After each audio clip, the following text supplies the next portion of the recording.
And here we are back with topics in statics. This time we're going to talk about a vector method of calculating moments and the principle of moments. Now we know that to calculate a moment is cross product. So the moment about O is R cross F. Right? R is a vector that points from the axis of rotation to the line of action of the force. Now that may seem a little general, but it could be very general. It can point from any point on the axis of rotation, if you know the axis, to any point on the line of action of the force. In which case, this long expression here, that's just the cross product. All I've done is multiplied it out. So the magnitude of the moment is given by RF sine of theta, where theta is the angle between R and F, when those two vectors are drawn tail to tail. That's what we have to do. Now, there's a couple things that can make this easier. The first is called the principle of transmissibility. What that means is I have a force applied to this object at point A. So this force is called P. It's applied at point A. And let's say I want to calculate the moment about the point O. Well, this vector, it's a force vector, is what's called a sliding vector. What that means is I can move it anywhere along its line of action, and it doesn't change the effect that this has on the object. So if I slide this force P, instead of considering it acting at point A, I consider it acting at point B. So there's the force P. Now when I'll go to calculate the moment about O, I can calculate the moment. It's pretty much directly above. So now those R and F are perpendicular. It's much simpler to calculate.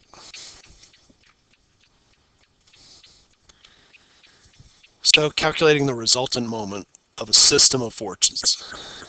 Essentially all I do is I calculate all the moments due to each force about some point, and then I add them up as vectors. So here's this object. It's got various forces acting on it. So force 1, force 2, force 3. I calculate the moments about some point O. So I've got to draw an R for each of those.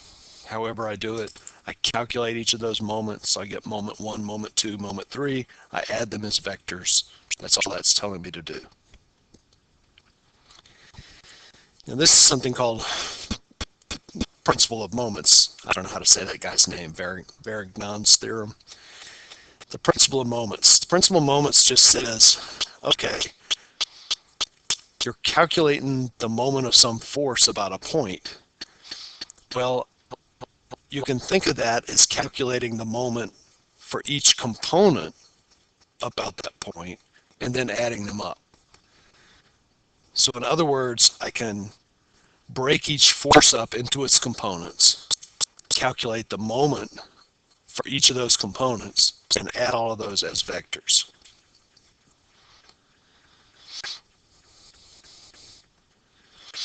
So here's an example. 100 Newton force applied to the frame. Find the moment of the force about point O.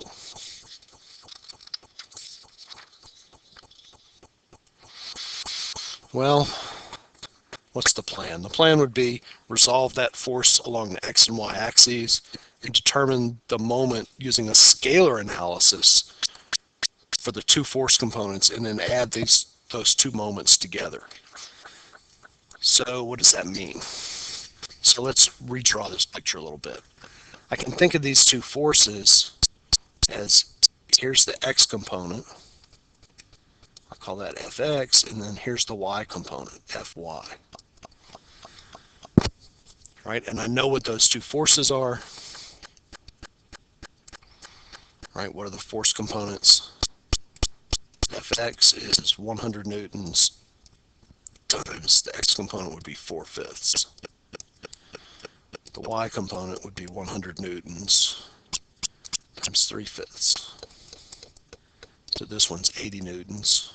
This one's 60 newtons. So now I want to calculate the moment for each of these forces about the point O. Well, the easiest way to do that is if they're perpendicular. The force and the r vector are perpendicular. So for this force y, what I'm going to do with the force y is I'm going to slide it down to this point. So here's Fy, and then I get an r vector that points this way. So that's Ry. Right, for the force in the x direction, I'm going to slide it along its line of action back to this point. So there's Fx. And then here's the r that's going to go with that. And they're perpendicular. So then the moment about O is going to be equal to Rx times Fx plus Ry times Fy. But now I've got to worry about which direction these things actually make it rotate. I've got to consider some directions here. If we assume that rotations counterclockwise are positive, then both of these are going to make it rotate clockwise. And so the moment about O will be, let's see, Rx is 2 meters times 80 newtons. That's going to be negative because it's clockwise. Minus Ry is 5 meters. Fy is 60 newtons. 2 times 80, that's 160. So minus 160 newton meters.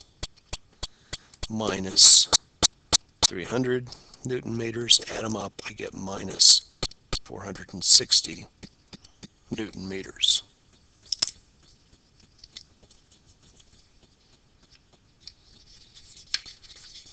Or clockwise, if you want to think of it that way.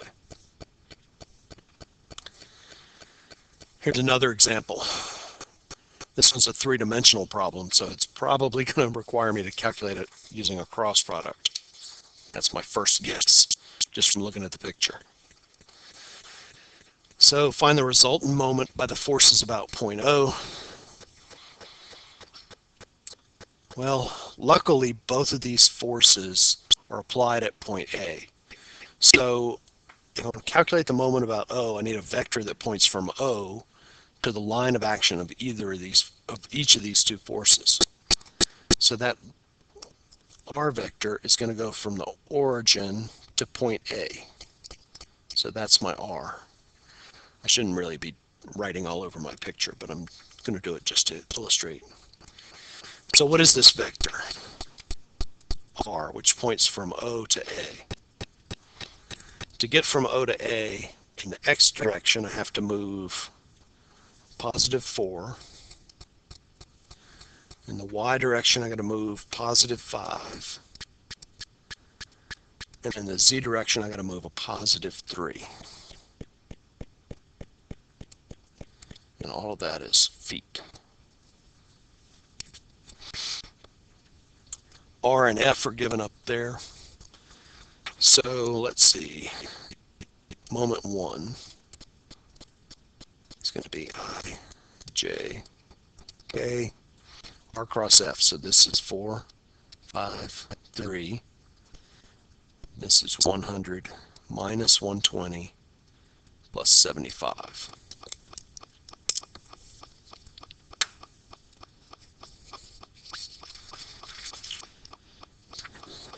So when I do all of this, I had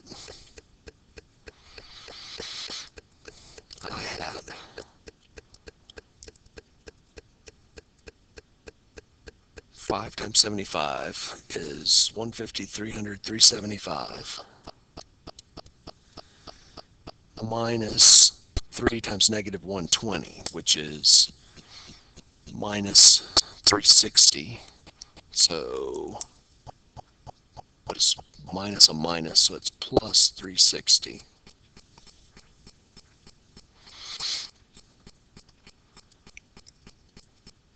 Plus, do the J, sorry, that should be a minus.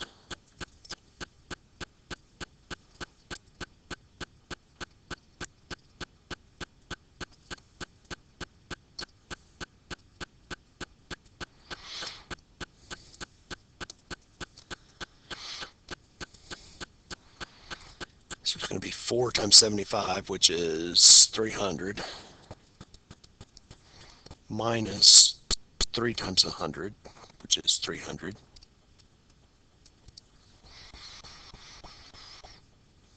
plus k hat.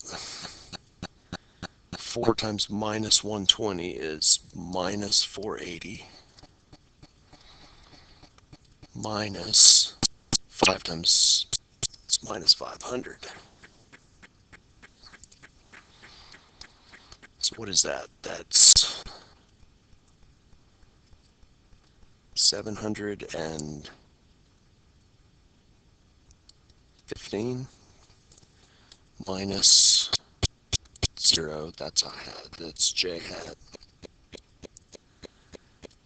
minus plus a minus 980.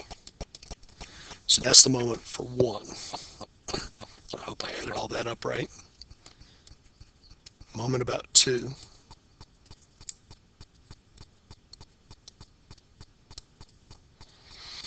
This is 453 minus 200 plus 250 plus 100. That's 500 minus 750 minus j hat, 400 minus a minus is plus 600 plus k hat is 1000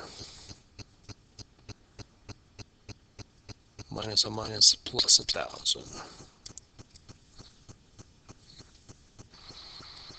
So that's going to be minus 250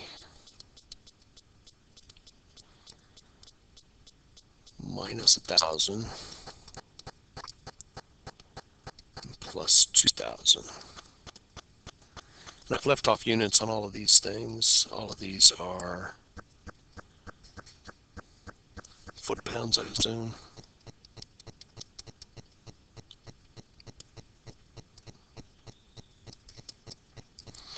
So now I add those two. So the moment about O is equal to the moment 1 plus moment 2. So let's see, 715 minus 250 is 485. And I've got 0 minus 1000, so minus 1000 J. And then minus 980 plus 2000 would be plus 1020. Okay. And all of that is foot-pounds.